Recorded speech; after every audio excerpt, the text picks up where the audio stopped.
I want to really praise Nottingham Forest a bit, Dave, really, as well, because it was Villa's first defeat since I think September. So, this was an informed team coming to the City ground, and they let Villa have most of the possession. They only had 26% of the ball themselves, but their entire backline Forest was just tremendous, wasn't it?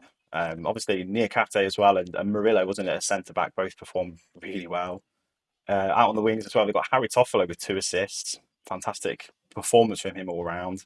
Um, Ola Aina as well with his goal. You can't argue that that whole back line kind of really won the game for them. But the goalkeeper for me, Odysseus Vlachodimos, replacing Matt Turner, pulling off a string of wonderful saves, kind of really clinched the game for them in some ways, didn't he? Absolutely, and like you mentioned, I think the real standout to me in this game were Murillo and Niakate. I thought were absolutely outstanding at centre back. Niakate, the way he just handled that Villa attack, I thought it was obviously he came up against John McGinn, didn't he? For much, I've never seen John McGinn been absolutely outmuscled like that. It was like a wall in there. You couldn't get by him. But you mentioned Murillo. I mean, where did they find the Forest to Yeah. find some absolute, real talent at the minute? Obviously, Danilo came and made his comeback today. He was another real talent. But Murillo, he's only 21. He looks like a real leader in there. I think he came in for 12 million plus 3 million add-ons, which is an absolute bargain. He looks like a real buy, one of the buys of the season so far for me. But he's powerful, strong. He's good in the air. He's really good on the ball. Every time I've watched Forest this season, he's stood out to me.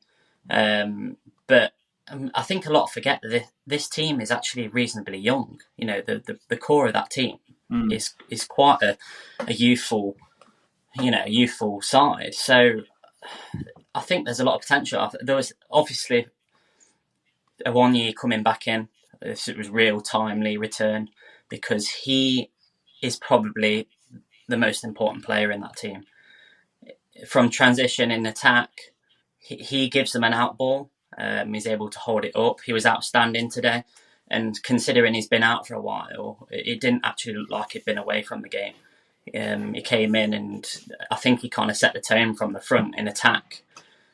Straight away, Villa actually struggled at times to play out from the back because Forest actually, when they did press, they did it really well. Yeah. So I don't think you can't really criticise Villa too much. I know Miles will be really disappointed because especially how they played of late, and I think was it 6 wins in a row or 6 games without a defeat. They'd come in, I think there was a lot of obviously positivity around the club, and there still is, obviously. Let's not forget that they're building something really good there. But I think it was an opportunity missed for them. Well, respect has got to go to the opposition, I think, on this occasion from a Villa perspective, Miles, hasn't it? So Yeah. we'll talk about Villa and what they'll learn from the game in a moment. But Steve Cooper, in his post-match, said that Forest just really wanted to win this game, and you could see that in his players. The City ground atmosphere, a bit like St James's Park as well, how that galvanises Newcastle really, I think, is a 12-man for Forest as well. But what did you make of Forest's approach to this game? Obviously, they had to be quite patient. They were without the ball for long spells, but were really good when they were off the ball, clearly. Do you think that they set up in a way that just frustrated Villa completely? Do you think Villa could have responded any better to the way that Forest set up? How did you see it?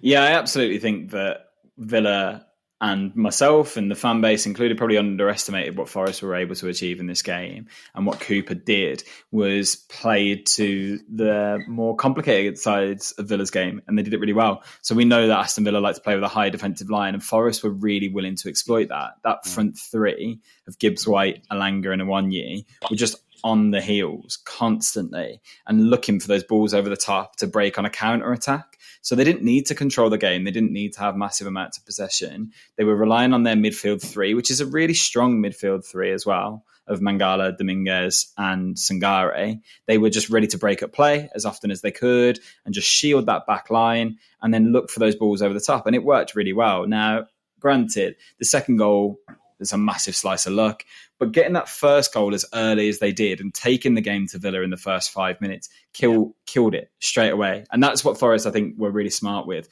They were just electric in moments and they were really quick off the block. And that's smart management from Cooper. Villa themselves try and do that in home games very often. Start with an early goal and then your opponent finds it difficult to get back into it. And Forest were able to do that and capitalise by just being really solid defensively. Niakate, as you mentioned, kept Ollie Watkins incredibly quiet for the entire game, really. And that's really impressive. We're talking about one of the most informed strikers in the league, but that defensive line that Forest set up with, as you mentioned earlier, Mike, was just resolute. It just wasn't willing to let anything come through it. And that's pretty impressive, to be fair to them. Really well drilled and coached, and I think you can see the difference in when a team has had that element of their game worked on, and Forest are no exception, really. And a huge show of character from them, responding to clearly a very well coached setup from Steve Cooper. Now, Steve Cooper's had a few doubters, hasn't he? From a few of his own fans as well, that he might not be the right person for the job to move them forward. But look at where they are in the league now. I know it's early days, but surely he's got a job for life at Forest. He's transformed them and continues to, doesn't he? Yeah, I think the job that he's done there on the whole has been absolutely outstanding, from getting them to promoted from an almost impossible position to where they are now, and almost a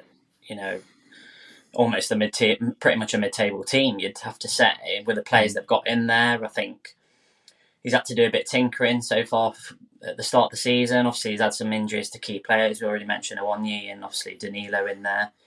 Who, this is the perfect opportunity now for them to come and return their season around, because let's not forget, before today I think they were 17th, one spot outside the relegation zone. It's only actually a few points that separates that, and now they're in 11th position, which would say is quite a healthy position, but it's actually quite tight down there at the bottom of the league at the minute. But you can't question their character and their mentality. There's a real togetherness in this team, and I think even the substitutes, I think when Nico Williams came on, actually really nullified Leon Bailey on that right wing, and where Leon Bailey was actually providing a bit of spark and a bit of something extra for Villa at that time, and that was actually a really clever substitution. So it just shows that whole squad are really all pulling in the right direction. I don't think you can question Steve Cooper at all. I think he's the right manager and he's in the right place.